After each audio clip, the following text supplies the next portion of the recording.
कल्पना कीजिए कि आप अचानक एक दिन एक अजनबी से मिलते हैं जो दावा करता है कि वह भविष्य से आया है। वह न सिर्फ 2147 से आया है, बल्कि उसकी एक खास मिशन भी है, तीसरे विश्व युद्ध को रोकना। हाँ, आपने सही सुना। नाटो और रूस के बीच ऐसा विनाशकारी युद्ध जो पूरे विश्व को तबाह कर सकता है। लेकिन क्या वह समय यात्री सच में ऐसा कर पाएगा? चलिए जानते हैं उसकी कहानी। यह कहानी 2147 के एक समय यात्री की है जिसका नाम है आरोन। उसके समय में दुनिया पूरी तरह से बदल चुकी है। तीसरे विश्व युद्ध के कारण दुनिया के कई हिस्से बर्बाद हो चुके हैं। टेक्नोलॉजी के चरम पर पहुंचने के बावजूद मानवता एक विनाशकारी मोड़ पर पहुंच गई थी। युद्ध के कारण लाखों लोगों की जान चली गई और धरती का बड़ा हिस्सा अब रहने लायक नहीं रहा। आरोन को चुना गया था इस भयानक भविष्य को बदलने के लिए। उसे वापस 2024 में भेजा गया जब यह युद्ध शुरू होने की कगार पर था। उसका मिशन स्पष्ट था, किसी भी कीमत पर इस युद्ध को रोकना।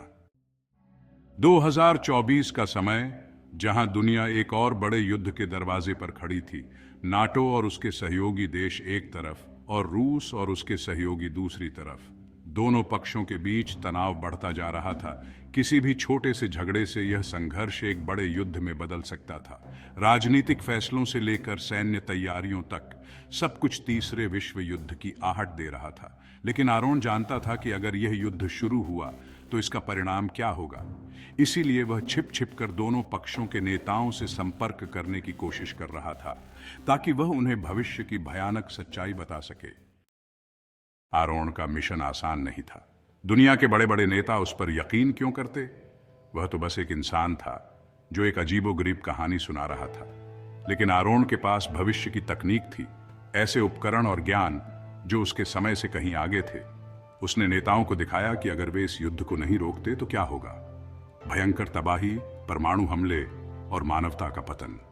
उसने दिखाया कि कैसे एक गलती से पूरी दुनिया बर्बाद हो सकती है, और अगर यह युद्ध शुरू हुआ तो इसे रोकने का कोई रास्ता नहीं होगा। इसलिए नेताओं को यह फैसला करना था, क्या वे अपने अहंकार को छोड़कर शांति का रास्ता अपनाएंगे या अपने राष्ट्र के गर्व के लिए पूरी दुनिया को बर्बाद करेंगे। आरोन की कोशिशें आखिरकार रंग लाने लगी। वह सीधे भारतीय प्रधानमंत्री नरेंद्र मोदी के पास पहुंचा और उन्हें बताया कि केवल उनके हस्तक्षेप से ही यह विनाशकारी युद्ध रोका जा सकता है। आरोन ने प्रधानमंत्री को भविष्य की भयानक तस्वीर दिखाई, कैसे रूस और नाटो के बीच परमाणु हमले से पूरी दुनिया तबाह हो रही थी। प्रधानमंत्री मोदी ने इस चेतावनी को गंभीरता से लिया और तुरंत कूटनीतिक कदम उठाने का फैसला किया। एक ऐतिहासिक पहल के तहत उन्होंने रूस और यूक्रेन दोनों का दौरा किया। यह यात्रा उम्मीद और शांति की नई किरण लेकर आई। प्रधानमंत्री मोदी ने रूस के राष्ट्रपति और यूक्रेन के नेता के साथ सीधी बातचीत की। उनकी कोशिशों से दोनों पक्षों के बीच समझौते के दरवाजे खुल गए। उनके शांतिपूर्ण दृष्टिकोण और दृढ़ संकल्प के कारण नाटो और रूस के बीच युद्ध की संभावना कम हो गई। सभी पक्षों ने यह समझा कि युद्ध से किसी को भी लाभ नहीं होगा और इसके बजाय एक साथ मिलकर शांति का रास्ता अपनाया गया। आरोन ने समय रहते तीसरे विश्व युद्ध को टालने में महत्वपूर्ण भूमिका निभाई। मोदी की ऐतिहासिक यात्रा और कूटनीतिक प्रयासों ने दुनिया को युद्ध के विनाश से बचा लिया। यह वह क्षण था जिसने मानवता को बर्बादी से बचाया। लेकिन एक सवाल अभी भी बना हुआ है, क्या यह शांति स्थायी होगी? क्या भविष्य से आने वाली अन्य चुनौतियां हमें फिर से युद्ध की ओर धकेलेंगी? आरोन को तो वापस अपने समय में लौटना पड़ा, लेकिन क्या इस संघर्ष का अंत यही हुआ है या यह केवल शुरुआत थी? तो दोस्तों, यह कहानी थी एक समय यात्री की जिसने तीसरे विश्व युद्ध को टालने की कोशिश की। लेकिन क्या युद्ध का अंत यही हुआ है या यह कहानी अभी भी जारी है?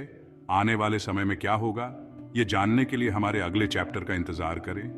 क्या शांति कायम रहेगी या फिर से युद्ध की आहट सुनाई देगी?